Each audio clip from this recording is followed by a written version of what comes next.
things. But we have FrostSlayer and Rm8. Wow, I didn't even know that was Rm8. Oh my gosh. That's actually kind of crazy. I didn't know that. Rm8 being a very prominent Ike player, at least in my opinion, that I've seen. I haven't seen much of FrostSlayer, although it looks like FrostSlayer's taking the lead. And now that as I say that, Rm8's taking the lead right back. Never count Ike out, Ragnell. That just in universe, I like just to point out is I mean I'm Fire Emblem trash and I very much enjoy the series, but Ragnell is a two-handed sword that Ike wields with one hand. Yeah, that is a pretty crazy. I did see a lot of posts about that. Oh, getting the side B on him, crash bomb on him. We're gonna shield both of the hits, doing a lot of a bit more neutral play.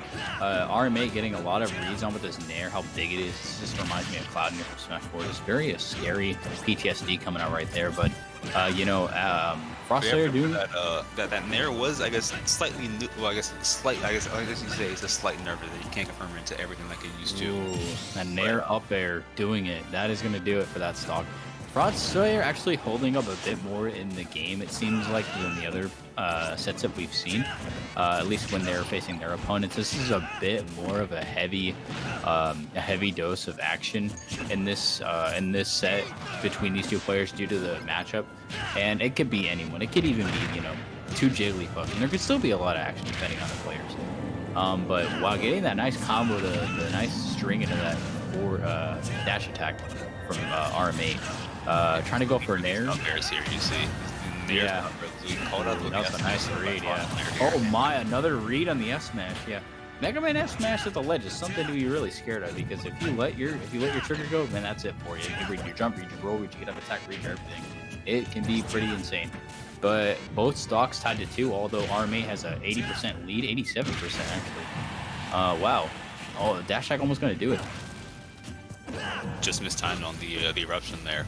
Yeah, I think when that's what 2 patches ago, I guess now, when I got those bugs, I think my favorite parts of that patch, I think were either killing at like 80 at ledge or dash attack at ledge, but like, I feel those were probably the most important parts, I guess, of that patch for Ike.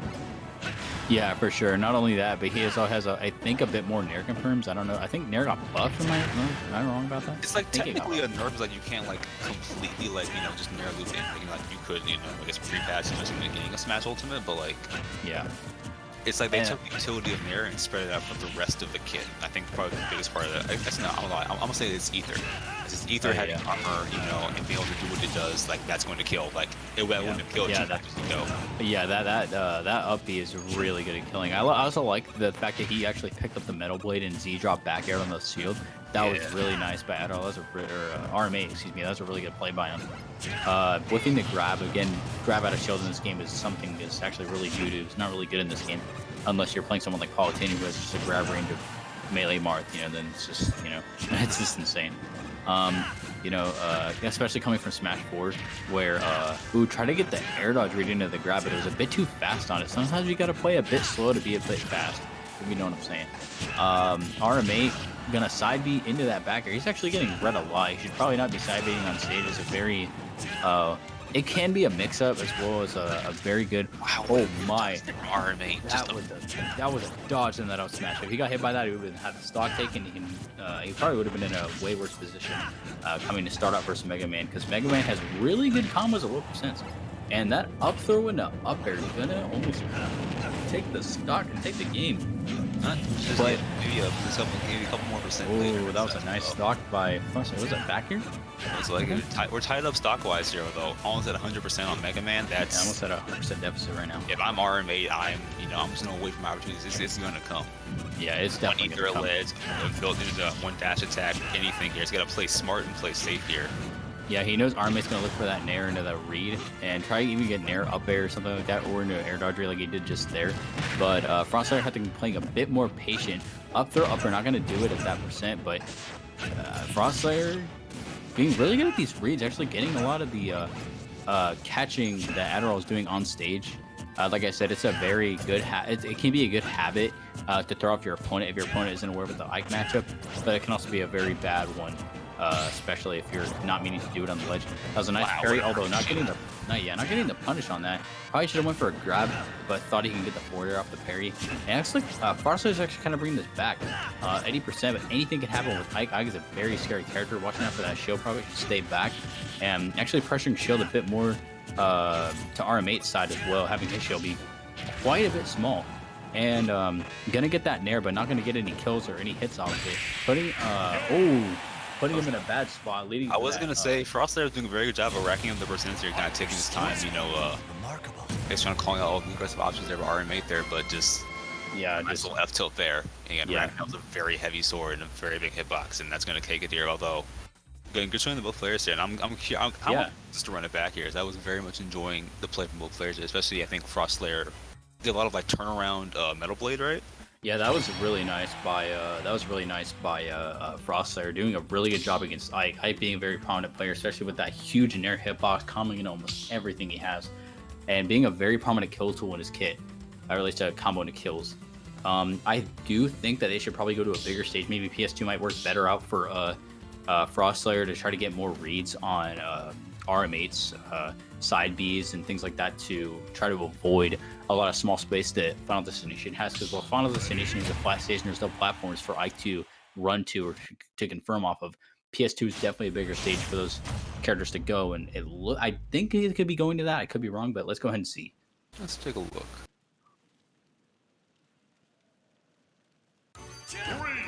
Oh, Town and City, not the biggest stage, but actually, you know, bigger than FD, and does actually have 3 stages to it. It does have a Kalos version, it has a this weird opposite Battlefield version, and then it has the FD version in between.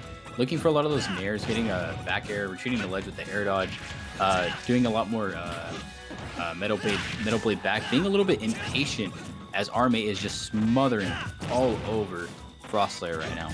I have to imagine this is more like a comfort counter pick there from is that a kill? That is. Oh my gosh, that actually killed. Yeah, that's something that I believe FrostSlayer should have watched out for, at least in the when counter picking Ike. I understand it's a big stage, but Town and City having a really small ceiling. Oh my, Rm8 gonna air dodge off the stage, but almost SD'd right there. Man, that would have been pretty crazy. He actually would have had a pretty good even game, at least right there, almost even. But FrostSlayer gonna, I notice he's being a bit more impatient with his movement and a lot of his stuff, because at the beginning of the game, last game, he's actually playing a bit more even, actually winning against Rm8, but now he's having a bit more trouble finding the pacing and a bit more trouble finding the patience in his gameplay. But looking at it now, it looks like Rm8 could lose a stock here.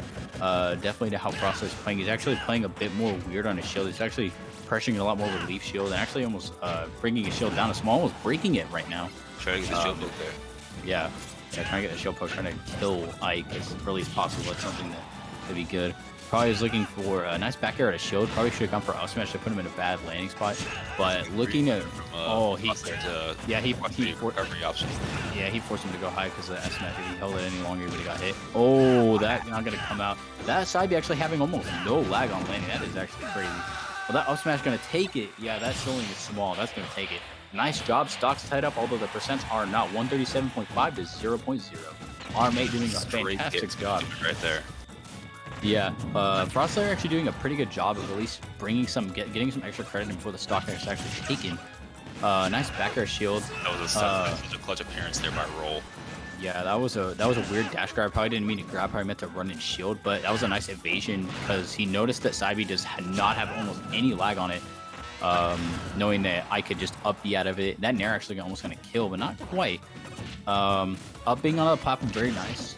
Throwing Rm8 off with the edge guards there, and a lot of dash out on his shield, a lot of unsafe on his shield, knowing that shield's gonna come out, that would be gonna kill. Yep, that's something that again FrostSlayer has to watch out for. I think that FrostSlayer should probably go for like a bit more.